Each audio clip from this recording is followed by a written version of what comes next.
2026 সালের নতুন বছরের ক্লাস 5-এর ছাত্রছাত্রী বন্ধুরা, আশা করি তোমার সবাই ভালো আছো। আজ আমরা যে বিষয়টি নিয়ে আলোচনা করব, ক্লাস 5-এর সেকেন্ড ইউনিট টেস্ট অর্থাৎ দ্বিতীয় পর্যায় ক্রমিক মূল্যায়নের বাংলার প্রশ্নপত্র। আর মাত্র কয়েক ঘন্টার প্রতীক্ষা, তারপর হচ্ছে এবছর অর্থাৎ 2026 সালের সেকেন্ড ইউনিট টেস্ট অর্থাৎ দ্বিতীয় পর্যায় ক্রমিক মূল্যায়নের বাংলার পরীক্ষা। দেখে নাও কোশ্চেন পেপারটা। দেখো, একের দাগে রয়েছে সঠিক উত্তর নির্বাচন করো যে কোনো 6টি প্রশ্নে, মানে 1 করে 1 × 6 = 6। ধনায় চাক দেখতে পাই সুন্দরী গরান, গেওয়া গাছে গরান। আখের আগার অংশ হলো মিষ্টি, নোনতা, টক, নোনতা।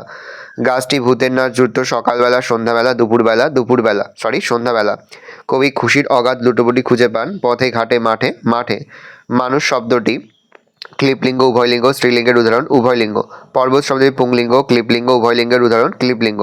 গরান গাছের ফুল দেখতে সবুজ, নীল, হলুদ রঙের। হিমালয় পর্বতমালা রয়েছে পশ্চিমবঙ্গের পূর্ব দিকে, পশ্চিম দিকে, উত্তর দিকে, দক্ষিণ দিকে, উত্তর দিকে। ঝড় কবিতায় ঝড় এসেছিল দুপুরবেলা। 2 দাগে অতি সংক্ষেপে নিচের প্রশ্নগুলোর উত্তর যে কোনো 6টি। ছোট্ট ফণিমনসা গাছের মনে শান্তি ছিল না কেন? ফণিমনসা গাছের আশেপাশের গাছগুলোর খুব সুন্দর সুন্দর পাতা, সেগুলো সে দেখে আর তার মন অশান্তিতে ভরে ওঠে। কবিতায় গাছকে মায়াতুর বলা হয়েছে কেন? মায়াবী মতোই গাছটি কখনো ভাল্লুক, কখনো লক্ষ্মীরার মাছ সাজে, তাই কবি গাছটিকে মায়াতুর বলেছে। শিয়াল আর কুমির মিলে কিসের চাষ করেছিল? শিয়াল আর কুমির মিলে আলু, ধান, আখের চাষ করেছিল। ভগবানের প্রাসাদে পৌঁছে ব্যাঙ কি দেখলো?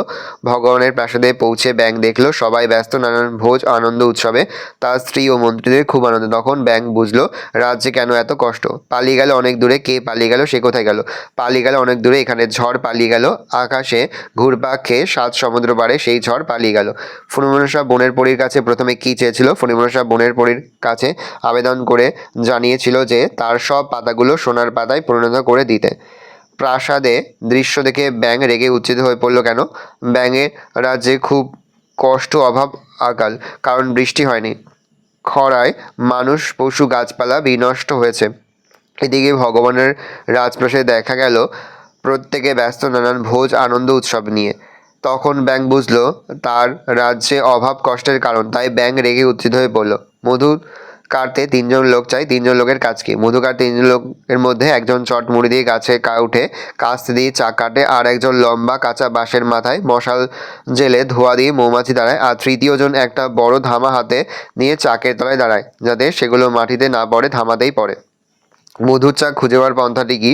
মধুর চাক খুঁজে পাওয়ার পন্থাটি হলো মৌমাছি ফুল থেকে মধু নিয়ে কোন দিকে ছুটে চলেছে তার লক্ষ্য করা এবং তার পিছু পিছু সেদিকে যাওয়া। বুকো কুমিরের কথা কে লিখেছে? এই গল্পে কোন কোন ফসলের চাষ করা হয়? বুকো কুমিরের কথা লিখেছেন উপেন্দ্র কিশোর রায়চৌধুরী। এই গল্পে আলু, ধান ও আখের চাষের কথা বলা হয়েছে। কবিতায় শিশুর দল ছুটে চলে যেতে চেয়েছিল কেন?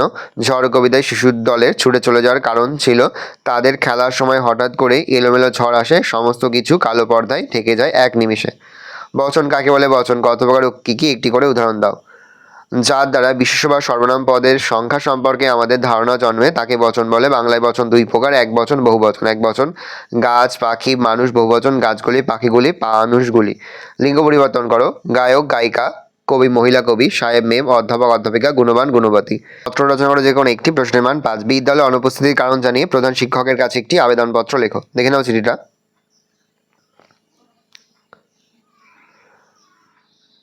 নেক্সট রয়েছে, দেখো, তোমার জন্মদিনে বন্ধুকে আমন্ত্রণ জানিয়ে একটি পত্র লেখো। দেখে নাও, এটিও কিন্তু এবছরের জন্য ভীষণ গুরুত্বপূর্ণ। ভালো করে দেখে নাও, এই রোজ টোটাল তোমাদের সেকেন্ড ইউনিট টেস্ট অর্থাৎ দ্বিতীয় পর্যায় ক্রমিক মূল্যায়নের ক্লাস 5-এর বাংলার প্রশ্নপত্র। ভালো করে প্রশ্নপত্রটা দেখে নাও। আশা করি ভিডিওটা ভালো লেগেছে। ভিডিওটা ভালো লাগলে ভিডিও লাইক করতে ভুললাম। নতুন হওয়া তাহলে সাবস্ক্রাইব প্রেস করে পাশে বেল আইকন প্রেস করে নতুন কোনো ভিডিও আপলোড করি সবার ফার্স্ট নোটিফিকেশন পেয়ে যাও। আর এই ভিডিওটি তোমার বন্ধু বান্ধবী, আত্মীয় স্বজন সবার মধ্যে কিন্তু অনেক অনেক শেয়ার করে দিলে। বছর ক্লাস 5-এ পড়ছে। আমরা কিন্তু ইতিমধ্যে ক্লাস 5-এর প্রতি বিষয়ের সিলেবাস, প্রশ্নপত্র এবং নমুনা প্রশ্নপত্র কিন্তু আপলোড করে দেন এখনও পর্যন্ত। সেই ভিডিওগুলো না দেখে থাকো, ভিডিওগুলো কিন্তু তাড়াতাড়ি দেখে নাও। আমাদের সকলকে জানাই আগাম পরীক্ষার অনেক অনেক শুভেচ্ছা এবং অভিনন্দন। আশা করি সকলের পরীক্ষায় খুব ভালো হবে। কোনো প্রশ্নের উত্তর লিখতে বা বুঝতে কোনো রকম অসুবিধা হয় তাহলে কিন্তু নির্দ্বিধায় কমেন্ট সেকশনে কমেন্ট করে জানাতে একদমই ভুলবে না। ভালো করে দেখে নাও।